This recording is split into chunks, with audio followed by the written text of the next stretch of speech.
大家好，我是超子，今天给大家分享一道大朋友小朋友都爱吃的甜菜——松仁玉米，香甜可口，做法非常简单。话不多说，接下来开始操作。首先准备玉米粒、松子、胡萝卜、黄瓜或者青豆。在酒店都是用罐头玉米来做，家里面做可以用鲜玉米粒。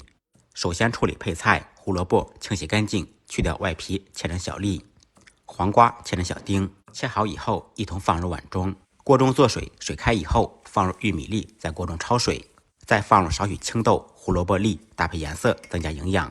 水开以后煮1分钟，这样可以减少炒制的时间。煮好以后捞出空水备用。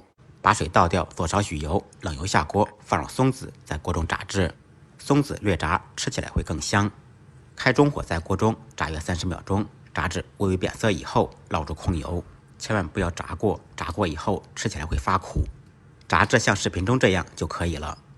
把油倒掉，锅中留少许底油，开中小火放入半勺白糖，一点点蜂蜜，具体的甜度根据个人口味放。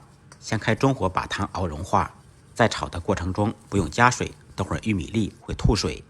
白糖熬化以后放入玉米粒，开大火翻炒，简单翻炒扒拉个5、6、7、8下，这时候你会发现锅中有水了。不要急，不要慌，这属于正常现象。炒出水以后，往锅中勾入一些淀粉水，做出汤汁，炒至黏糊糊，水分包裹住玉米即可。这道菜就是这么简单。起锅装盘，出锅以后再撒入刚才炸好的松子，一道香甜可口、孩子超爱吃的松仁玉米就做好了。味道不输饭店，学会你也点赞收藏，试着做一下吧。再忙再累，记得按时吃饭。下期视频见，拜拜。